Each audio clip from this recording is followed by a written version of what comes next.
Hola amigos, muy buenas noches, bienvenidos a otra nueva edición de Abogado Responde, edición que se corresponde con el último programa del mes de julio. De hecho, pues ya la semana que viene nos adentramos en el mes de agosto y ya les anunciamos que no tendremos programación en directo. Haremos una selección de los mejores programas que hemos tenido pues en meses anteriores. En el mes de agosto, ya digo, no haremos grabación, ningún programa, con lo cual nos reencontraremos en septiembre. Pero bueno, antes vamos a disfrutar de este último programa en el cual traemos a un invitado que ha adquirido la sanísima costumbre de visitarnos pues justo en el mes de verano. Una vez al año pasa por aquí y le agradecemos muchísimo que tenga este gesto con nosotros. Se trata de Jaime Rodríguez Arana, al que pasamos a saludar. Muy buenas noches. Muy buenas noches. Para mí es muy agradable y es un gran placer poder estar en mi ciudad, en Ferrol, un rato. Y la verdad es que aunque vivo en La Coruña, pues siempre venir a Ferrol es motivo de recuerdos y en fin, de reencontrarse con uno mismo. Bueno, Jaime Rodríguez Arana dice que efectivamente que vive en La Coruña, pero yo creo que vive poco, ¿no? Porque se pasa gran parte del año por Iberoamérica, dando seminarios, cursos, impartiendo todo tipo, su magisterio, que es mucho de catedrático de Derecho Administrativo, de resonancia como es por un montón de países, ¿no? Pues la verdad es que paso bastante tiempo en América, dando seminarios, cursos del doctorado, asesorando a gobiernos en materias de administración pública, y la verdad es que en fin, es una actividad muy grata, aunque cansada, pero muy grata porque vamos sembrando el mundo de profesores y de estudiantes de derecho público y algo que a mí me apasiona, que es el compromiso con el Estado de Derecho. Ya sabes que hay países ahora que, en fin, está en un momento muy complicado, sobre todo en Venezuela, que... Exactamente, ahí creo que no asesoras. No, pero evidentemente, pero hay un magistrado que se acaba de nombrar, que es miembro del doctorado de Derecho Administrativo de la Universidad de La Coruña, se llama Ramsis Gazawi, y es un alumno del doctorado nuestro de La Coruña y que ha sido nombrado por la Asamblea y destituido o detenido por las autoridades. De los detenidos, es precisamente sí, es uno de los detenidos, sí. La situación es compleja allí, ¿no? De hecho, ahora que acaba de decir Jaime que es un férreo defensor, como ponías de otra manera, del Estado de Derecho, ahí no es que tambalee directamente. No, brilla por su ausencia, y la verdad es que es una pena porque los venezolanos son personas magníficas. Antes de Chávez y de Maduro yo lo he visitado, incluso en el año 1997 fui observador de la Unión Europea en las elecciones que allí se celebraron, y es muy triste que tengan que sufrir una pesadilla y un régimen dictatorial, porque es dictatorial, hay que decirlo así con todas las palabras, pero bueno, la lucha y el sufrimiento de muchas gentes del país va a traer consigo la democracia esperemos, no mucho tiempo. Si te parece, Jaime, vamos a detenernos, aunque sea mínimamente, por Venezuela, que es un tema que interesa mucho, da muchas noticias de actualidad, y oímos frecuentemente a comentaristas, analistas de lo más variopinto, pero bueno, no precisamente con un perfil demasiado jurídico. Nos gustaría saber tu opinión sobre la llamada por el mismo Asamblea Constituyente. Bueno, es una pena. Yo a los juristas que nos están viendo esta noche les recomendaría que entren en Internet y lean el manifiesto de los profesores de Derecho Constitucional de la Universidad Central de Venezuela. Se pone en Google o en Yahoo, el buscador que uno quiera, manifiesto de profesores de Derecho Constitucional sobre la Asamblea Constituyente. Y es un estudio y un análisis riguroso de esta pantomima de elecciones que no es más que un golpe de Estado y que es hurtar al pueblo la decisión más relevante e importante, que es la del Poder Constituyente. Está haciendo una selección elitista del Poder Constituyente según su criterio, según su leal saber, en este caso desleal saber y parecer, para organizar una constitución que ya me imagino que se liquide la separación de los poderes, elimine a la Asamblea, pero como mucha gente estamos convencidos de que eso no va a prosperar y que al final tendrá que retirarse o deponer su actitud y dejar paso a unas elecciones libres en las que el pueblo pueda manifestarse, y que luego lo más importante no es que se manifieste, sino que se reconozca el resultado de esas elecciones, porque hay sospechas más que fundadas, y en algunos países de América también, pero en Venezuela expresamente, de que las votaciones no reflejan la realidad, o los escrutinios no reflejan la realidad. Y un gesto inusual por parte de la Unión Europea, que es poca partidaria de mojarse en asuntos internacionales, salvo que sea una cosa ya bélica. En esta ocasión claro, sí hay una petición formal de que desista, ¿no?, de ese proceso. Sí, y Estados Unidos y muchos países de América le han pedido que desista de esta locura. Y la verdad es que el hecho incluso de que Leopoldo González haya sido puesto en libertad, yo lo interpreto como una manifestación de que el régimen está dando sus últimos coletazos, porque que hayan tenido que acceder a la presión internacional para poner en libertad a uno de los, digamos, críticos más importantes, refleja ya también la debilidad del régimen, que también por otra parte, como todos saben, está muy fragmentado, hay peleas entre unos y otros, y eso es la señal de que se estará ya derrumbando. Seguimos, si te parece, Jaime, por América Latina, por Iberoamérica. ¿Qué está pasando en Brasil, de verdad? Sí, me da mucha pena porque yo quiero mucho Brasil, tengo muchos amigos en Brasil, he seguido con mucho interés estos años el apogeo de la economía brasileña. Que llegó a sobrepasar al Reino Unido como potencia económica. Esos, bueno, que son esas, digamos, sobrepasos que a veces le ocurre precisamente con Gran Bretaña, que es un poquito espejismo, que ha pasado con Irlanda. Es un continente, Brasil, fíjate, los que nos están viendo saben que desde la parte más sur, desde Porto Alegre hasta la parte más norte, hay 9 horas de avión. O sea, es un continente, tiene 240 o 30 millones de habitantes, es muy variado, muy joven, con mucha capacidad de emprender en muchas cosas, pero han tenido muy mala suerte con los políticos, muy mala suerte con los políticos. Fíjate, ahora están, Lula da Silva está imputado en un caso, la presidenta Dilma Rousseff tuvo que abandonar el poder porque había visos de que no había actuado con corrección en algunos temas relacionados con su gestión en Petrobras. A pesar de todo, yo creo que Brasil es un gran país, tiene gente muy preparada y sobre todo tiene una judicatura independiente, ¿verdad? Que esto es la garantía, es la gran esperanza que tenemos, que las judicaturas sean independientes y que actúen con absoluta imparcialidad, y esto es muy importante. Y desde muchos años Brasil tiene una judicatura y una diplomacia de primer nivel, en eso sí que han apostado bien. También es verdad que en la judicatura a veces puede haber alguna figura que, como ha pasado en España, apunte hacia el estrellato, y a veces puede ser que se olviden de lo que es la aplicación de la norma y del derecho y se busquen otros fines. Pero al menos no está politizada. Pero en términos generales, yo conozco muchos jueces y desembargadores, como se llaman allí a los jueces de las salas de apelación, desembargadores, que es un nombre muy bonito, ¿no? Desembargar, me parece que es como para desatascar los asuntos, y yo espero y deseo que superen esta situación, aunque va a ser complicada porque la empresa Odebrecht, por las presunciones que hay, hoy mismo el abogado de Odebrecht ha reconocido en la prensa que han sobornado a más de 1000 personas, una empresa que tenía un departamento casi de sobornos, ¿no? Claro, así es muy complicado. Sí, es un país que efectivamente tiene una gran envergadura económica, y una gran envergadura incluso en materia poblacional. Pasamos a otro país del que no se habla ahora mismo mucho, pero bueno, que la verdad nos tiene un poquito en ascuas en cómo está haciendo ese proceso que se suponía de democratización, pero bueno, que sospechamos que era un poco débil. Se trata de Cuba. Pues yo he estado en Cuba hace un mes, es verdad que estuve 2 días dando unas conferencias en la Universidad de La Habana, y la verdad es que es un país que parece que se puede abrir. De hecho, a mí puedo contar 2 anécdotas que me hicieron mucha gracia. Una, que el internet no funciona. Internet allí no funciona, tienes que comprar una ficha y rasparla y poner un número, y aún así metes los números y entonces te sale reintente. Y un profesor me dijo, no, la palabra comunista por excelencia es reintente. Y otra cosa muy divertida también, le preguntas, bueno, ¿la situación cómo va? A gente de cierta confianza. Y te dicen, bueno, la situación, aquí lo que dice mucha gente es que el comunismo pues está muerto, pero hay que certificarlo.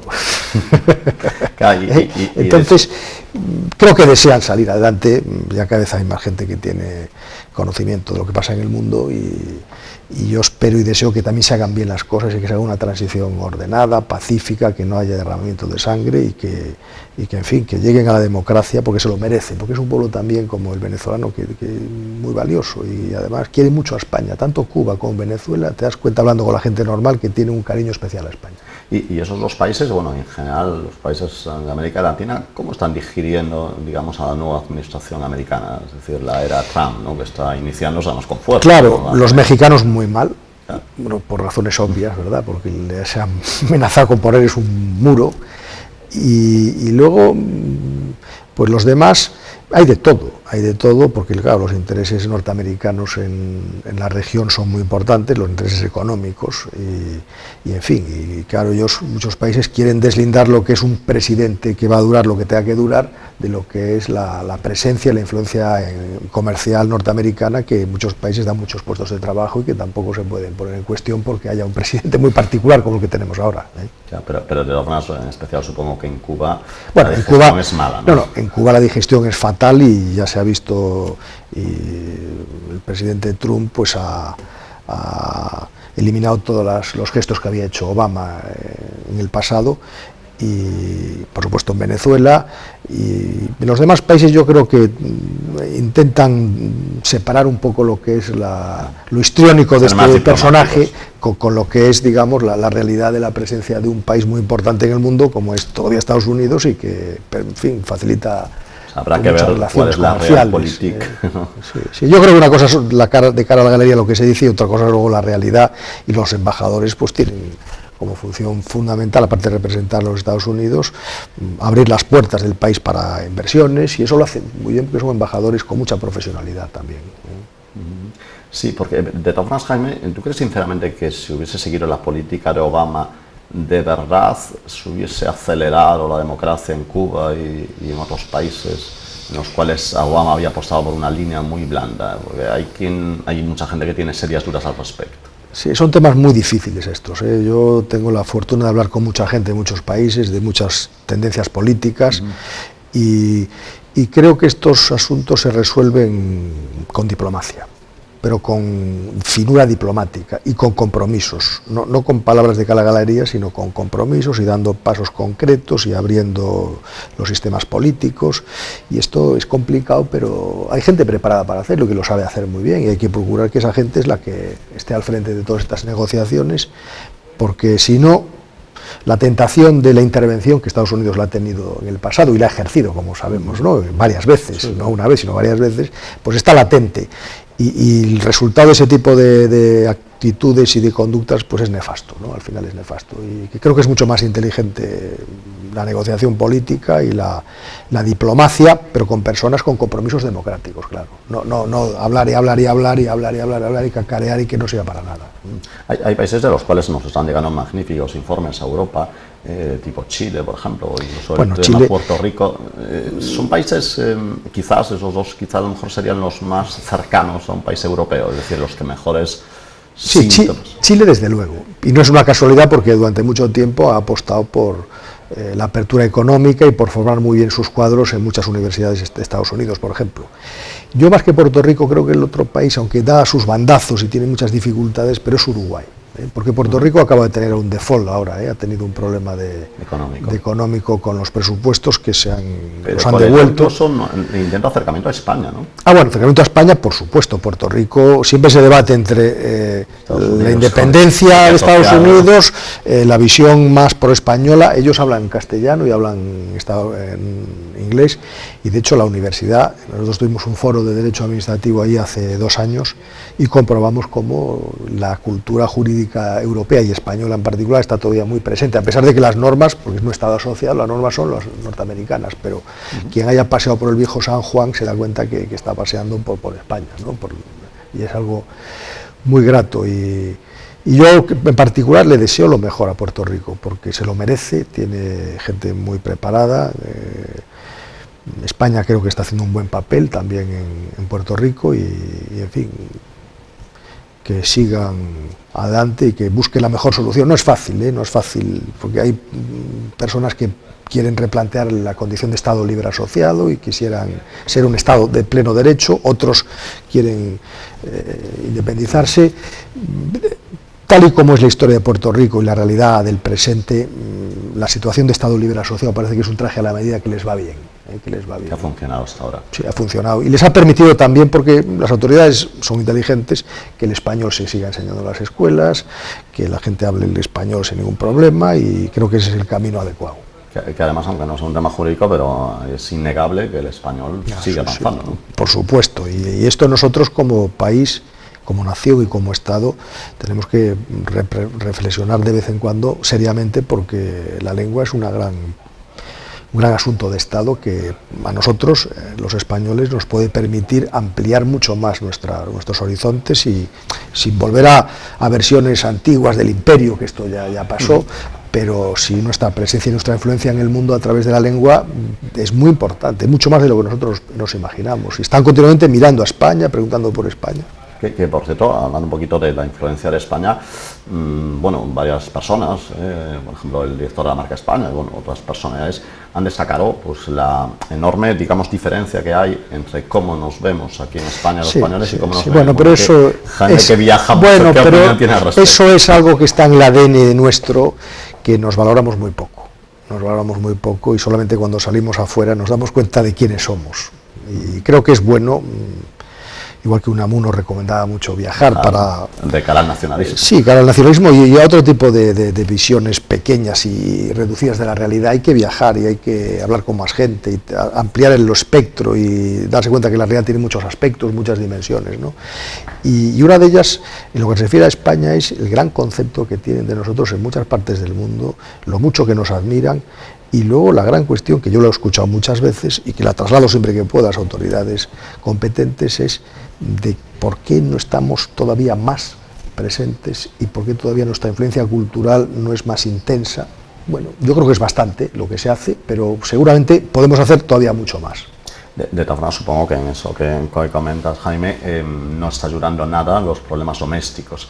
Es innegable, como catedrático que es Jaime Rodríguez Arana, Derecho Administrativo, es innegable que lo que está ocurriendo en España, en particular en Cataluña, no ayuda nada a realizar pues, grandes apuestas en el exterior. Sí, es muy triste comprobar cómo pues, este problema no se resuelve del todo, y claro que fuera les sorprende mucho, les llama la atención como un gran país, una gran nación como España no está más unida, ¿no? Y tiene, a pesar de, y digo a pesar porque creo que es un gran acierto las autonomías, un gran acierto, siempre y cuando entendamos bien lo que dice nuestra Constitución de la unidad, la autonomía, la solidaridad y la integración. Son los 4 piezas maestras que los que explican. Y yo siempre que hablo de la autonomía recuerdo a un coruñés ilustre, a Madariaga, que le hablaba del equilibrio dinámico entre todas las partes de España, o Ortega, que hablaba de que para apuntalar el conjunto hay que apuntalar las partes, y esto es importante que lo tengamos presente, porque la historia de España está repleta de grandes gestas de gallegos, vascos, catalanes, extremeños, y hemos hecho muchas cosas en común y seguimos haciéndolas, y seguiremos haciéndolas, porque yo creo que esto, personalmente, creo que es pues un anexo que se va a resolver. Creo que cada vez está más próxima a la resolución, aunque mucha gente opina lo contrario, y esperemos que se haga de la mejor forma posible y que surja un proyecto de España y de país integrador. Y al respecto, Jaime, yo no sé qué opinas que colegas tuyos, es decir, profesores catedráticos catalanes, algunos de ellos, no muchos, pero algunos se han sumado, digamos, a auténticos dislates jurídicos, ¿no? Si se permite la expresión. Es decir, estamos pensando, por ejemplo, el señor Pisanier, que se ha embarcado en esa cruzada. No sé, quiero decir, por ejemplo, esta persona es de una gran bagaje jurídico. Es un catedrático de Derecho Constitucional, claro, y fue vicepresidente, me parece, del Tribunal Constitucional, exacto, si no recuerdo mal, ¿verdad? Sí. Entonces, digamos, ¿cómo encaja Jaime desde su condición también de catedrático que, no sé, que se metan en estas cosas? Es decir, con independencia... Sí, yo en esto creo que cada uno debe expresarse con libertad sus puntos de vista y decir lo que opina. Yo tengo una máxima que siempre me han enseñado en mi casa, que es máxima libertad y máxima responsabilidad. pero máxima responsabilidad. Y si la Constitución dice lo que dice, si tú quieres que diga otra cosa, ¿qué has de hacer? Procurar cambiarla. La reforma. Es posible, vamos. Claro que es posible. Para además, yo tuve el honor hace 2 años de presidir en la Asociación Española de Exparlamentarios una comisión sobre la reforma constitucional que terminó con un informe que ahí está para que lo quiera consultar, y nos pusimos de acuerdo expolíticos y exparlamentarios de muchos partidos en ciertos temas, y yo lo que planteo es eso, que si a uno no le gusta la Constitución, pues que busque la forma de cambiarla, pero mientras diga lo que diga, pues eso que dice es lo que hay que cumplir.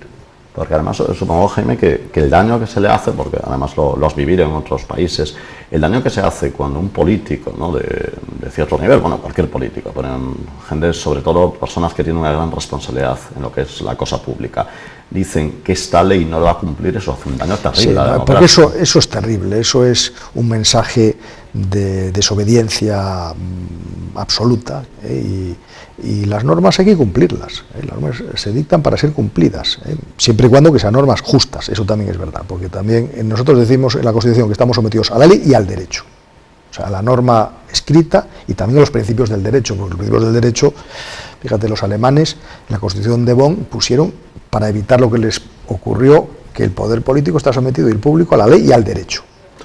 Y eso es importante decirlo, por un tiempo en el que a veces la dictadura también del positivismo ha engendrado grandes monstruos, y la historia lo atestigua. Y lo que hay que buscar son normas que sean justas. Es el gran desafío que tenemos, ¿no? La del 49. Sí, la del 49. Es el gran desafío que tenemos, hacer normas justas que resplandezcan en ellas la justicia, porque eso también el pueblo, al final, es más fácil que estén en sintonía con el sistema político. Si las normas no son justas, o si los jueces, como pasa en muchas partes de América, no son independientes, la gente, pues, claro, no cree ya en el sistema, y entonces pasan cosas que no debían de pasar. Ya, pero bueno, al margen de algún caso concreto, claro, en general, claro, estamos viendo casi cada semana como se dice, no, esta ley no la vamos a cumplir, esta sentencia... No, eso es demoledor, eso causa un efecto en la cultura política y en la cultura en general, que lo que plantea es, pues a mí esto no me gusta, esta norma de tráfico no la cumplo, si hay gente que no cumpla las leyes, fiscales, o no declaro la renta, o declaro menos, o aquí cada uno que haga lo que le dé la gana. Bueno, eso es la selva. Y en la selva, el problema de la selva, entre otros, es que ganan siempre los más fuertes. Sí, sin duda, vamos, volveríamos a retrotraernos. Y eso es volver al mundo sin reglas, y terrible. Del talión. Y es terrible, y esto está a la vuelta de la esquina, también. Entonces, ¿cómo lo ve, Jaime? Porque estamos en un momento, quizás, no sé si la gente percibe en toda su intensidad, estamos en un momento crucial, ¿no?, de la historia de España. No sé si, digamos, tenemos que tener perspectiva para hacer un análisis tan contundente, pero claro, tenemos un desafío de unas enormes características. Claro, el Estado quizás debería tener una contestación. Pero la está teniendo una contestación. Más, quizá un poco tibia, ¿no? Por la vía de Hacienda, de la intervención económica, se está empezando ya a tomar medidas drásticas en relación con ciertos gastos que se pretenden hacer vinculados al referéndum. Eso quizá debería haberse hecho antes, ¿no? La fiscalización. Bueno, de los gastos. Pero se está haciendo, y lo importante es que ahora la vía de la Guardia Civil y la vía de la fiscalización económica, y luego que no va a ser posible hacer un referéndum, o sea, técnicamente es imposible, porque todas las decisiones que se vayan a tomar en relación con ese referéndum van a ser puestas en conocimiento de las autoridades y las van a parar una detrás de otra. Y yo me imagino que luego también está habiendo gente que se baja del barco, ¿no? Hemos visto políticos que han sido destituidos. Una cosa muy interesante, un manifiesto que ha habido hace unos días de intelectuales catalanistas, comandados por famosos cantantes, ¿no?, y personas que han tenido un compromiso catalanista toda su vida. Entonces, a mí me decía hace poco un profesor colombiano, me decía, es que fuera de España a veces se vende esto como si fuera unánime, y no, señor, hay una gran contestación también, y la mayoría no está tan clara, ni mucho menos. De hecho, el barómetro del propio CIS catalán advierte de que los partidarios de independencia han bajado muchísimo. Pero, Juan, no te preocupes, que mi impresión es que el 1 de octubre no va a pasar absolutamente nada, y creo que de aquí al 1 de octubre vamos a ir viendo una operación in crescendo de los resortes del Estado para ir pidiendo y evitando que se den pasos que fueran dirigidos. Si al final tú no te puedes mover, pues no llegas allí. Por más que quieras, si quieres moverte, pero no puedes, no llegas. Y lo que va a pasar es que no se van a poder mover. Bueno, pues no. Yo creo que acabamos esa sesión de la Voz Responde, es decir, la vacacional, digamos, pues de la mejor manera. Jaime, muchísimas gracias. Un placer, un placer. Aquí estamos, muchas gracias y me alegro mucho de haber podido compartir este rato con los telespectadores. Muchas gracias. Muchas gracias, Jaime. Bien, amigos, pues ya les digo que disfruten de este mes de agosto, que bueno, pues le dejamos una selección de un poquito los programas que nos han parecido más interesantes de los meses anteriores. Y ya digo, nos vemos ya como programación directo en el mes de septiembre. Que pasen un muy buen verano. Hasta entonces.